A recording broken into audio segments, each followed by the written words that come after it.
Shalom anak-anak yang terkasih dalam Tuhan Yesus Kristus. Apa kabarnya hari ini? Ibu berharap kalian tetap bersuka cita dan semangat selalu di dalam Tuhan. Kita bertemu kembali di dalam kebaktian online kita. Ada beberapa hal yang perlu kamu perhatikan di dalam ibadah kita hari ini. Yang pertama, siapkan hati dan Alkitabmu. Duduklah yang sopan dan rapi. Mari kita memuji nama Tuhan dengan semangat. Dan kita akan mengikuti ibadah kita hari ini. Selamat beribadah. Anak-anak yang terkasih di dalam Tuhan Yesus Kristus, kita akan bersuka cita di dalam Tuhan. Kita akan meninggikan Dia Allah kita yang hidup, oleh karena kasih setia dan rahmat-Nya yang telah dinyatakan di dalam setiap kehidupan kita.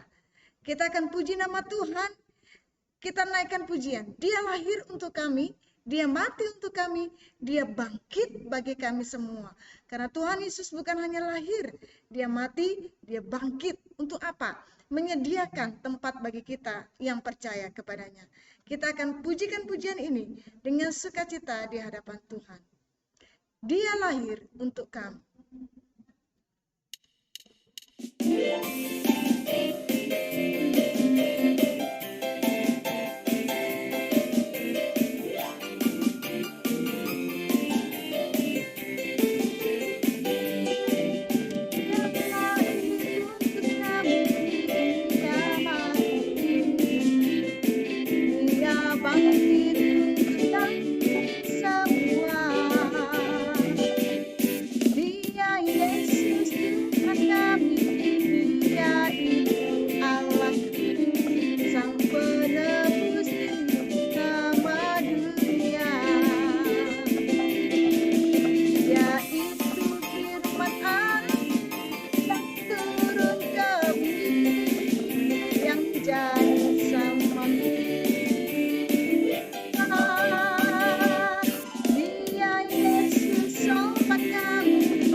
Juru Selamat dunia.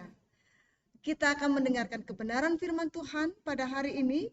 Mari siapkan hati dan pikiranmu untuk mendengarkan firman-Nya. Kita akan memuji nama Tuhan. Firman-Mu pelita bagi kakiku dan sebagai suluh pada jalanku.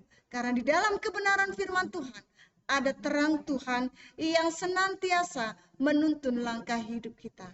Kita akan pujikan pujian ini dengan sikap berdoa kepada Tuhan.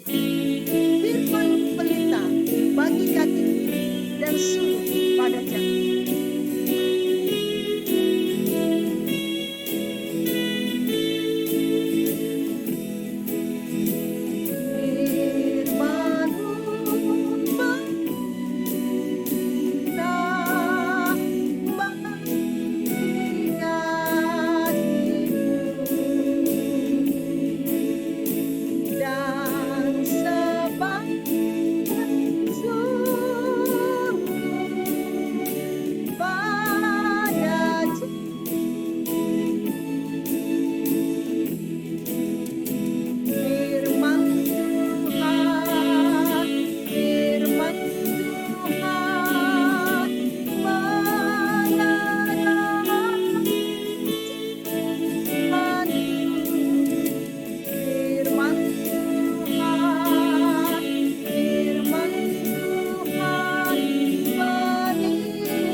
hati di dalam doa, kita berdoa kepada Tuhan, memohon pertolongan Tuhan, agar Tuhan boleh memampukan kita untuk mendengarkan kebenaran firman Tuhan dengan baik. Kita berdoa. Tuhan Yesus, Tuhan yang mengasihi kami, sebentar lagi kami akan mendengarkan kebenaran firman-Mu.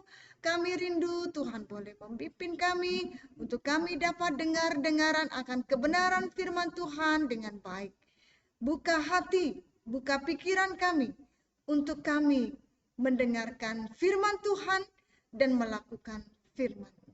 Dalam Kristus Yesus kami berdoa dan mengucap syukur. Amin. Anak-anak yang terkasih di dalam Tuhan Yesus Kristus, kebenaran firman Tuhan pada hari ini diambil dari kitab Kisah Para Rasul pasal 2 ayat 1 sampai 13, yaitu cerita tentang Pentakosta.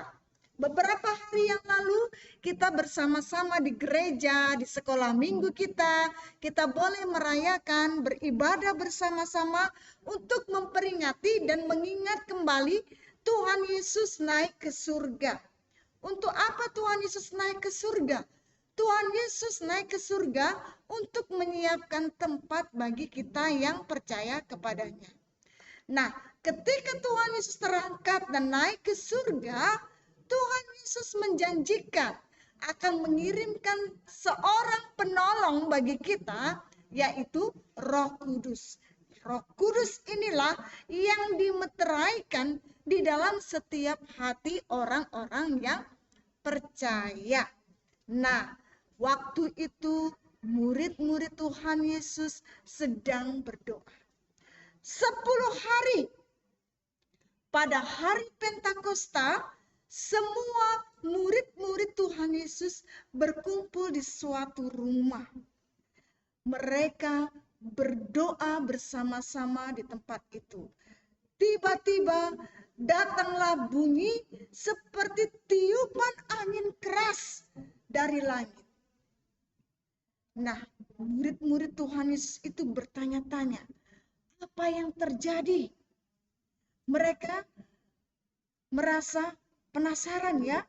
Angin keras itu masuk dan memenuhi seluruh rumah para murid-murid itu berada. Lalu setelah angin keras itu muncul lidah-lidah api dan hingga pada mereka masing-masing, di atas kepala mereka masing-masing. Dan anehnya, lidah-lidah api itu tidak membakar kepala mereka. Mereka memiliki masing-masing murid-murid itu memiliki lidah-lidah api yang menyala. Semua murid-murid Tuhan Yesus penuh dengan Roh Kudus dan mereka mulai berbahasa roh. Nah, anak-anak yang terkasih di dalam Tuhan Yesus Kristus, karena tiupan angin yang keras tadi, maka berkumpul semua orang-orang Yahudi di sekitar rumah itu. Mereka ingin melihat apa yang sedang terjadi. Dan orang-orang Yahudi itu merasa heran. Kenapa? Karena tiba-tiba para murid-murid bisa berbicara berbagai macam bahasa. Mereka sangat heran. Bagaimana murid-murid Yesus itu bisa mengerti berbagai-bagai macam bahasa. Lalu Petrus keluar dari rumah itu dan menemui orang-orang Yahudi itu. Petrus dengan berani dia memberitahukan bahwa apa yang terjadi sekarang karena sudah ada tertulis di dalam Alkitab. Petrus dan murid-muridnya mulai bersaksi dan dengan berani dia menceritakan tentang Yesus. Petrus berkata bahwa Tuhan Yesus disalibkan dan mati untuk menebus dosa semua orang. Karena Petrus tahu pada waktu itu semua orang sudah berdosa. Anak-anak yang terkasih di dalam Tuhan Yesus Kristus, Firman Tuhan ini juga mengingatkan kita sekarang. Kita ini adalah orang yang berdosa. Kalau di dalam kitab Yesaya berkata, kita ini adalah sesat seperti domba yang mencari jalannya sendiri. Kita semua berdosa. Kita semua berada di dalam belenggu dosa. Dan kita membutuhkan Tuhan Yesus. Tuhan Yesus disalibkan. Tuhan Yesus sudah menggantikan kita sebagai hukuman dosa itu.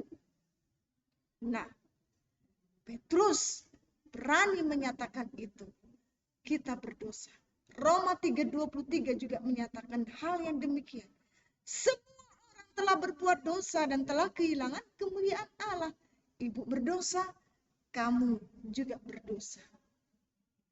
Petrus kembali mengingatkan, Tuhan Yesus disalibkan, mati untuk menebus semua orang yang berdosa. Petrus juga mengatakan bahwa Tuhan Yesus tidak hanya mati, tetapi pada hari yang ketiga, Tuhan Yesus bangkit dari antara orang mati dan hidup untuk selama-lamanya.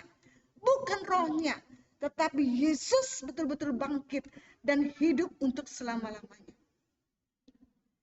Ini suatu hal yang luar biasa. Tuhan Yesus mengalahkan maut. Tuhan Yesus memberikan kemenangan. Di dalam kebangkitan Tuhan Yesus itu, ada pengharapan bagi kita yang percaya kepadanya. Kemudian orang-orang Yahudi itu bertanya kepada Petrus, apa yang harus mereka lakukan agar menerima Roh Kudus? Petrus, apa yang harus kami lakukan agar kami menerima Roh Kudus? Kata orang-orang banyak itu. Lalu Petrus berkata kepada mereka, percaya kepada Tuhan Yesus. Pada waktu itu ada kurang lebih 3.000 orang Yahudi yang mau bertobat dan percaya kepada Tuhan Yesus dan dibaptis semuanya. Ada pengharapan di dalam Tuhan. Roh Kudus itu sudah dimeteraikan di dalam hati mereka. Anak-anak yang terkasih di dalam Tuhan Yesus Kristus, maukah engkau menerima Roh Kudus itu di dalam hatimu? Sama seperti orang-orang Yahudi pada waktu itu yang memiliki pengharapan di dalam Tuhan Yesus Kristus. Jika kamu mau, bukalah hatimu, datanglah kepada Tuhan Yesus. Mengakui apa yang menjadi keberadaan diri kita, bahwa kita ini adalah orang yang berdosa.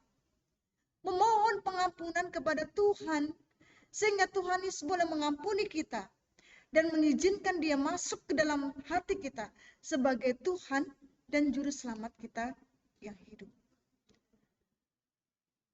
Ketika kita percaya di dalam nama Tuhan Yesus Kristus, dan ketika kita datang kepada Tuhan Yesus Kristus, maka Roh Kudus itu dimeteraikan di dalam hati kita.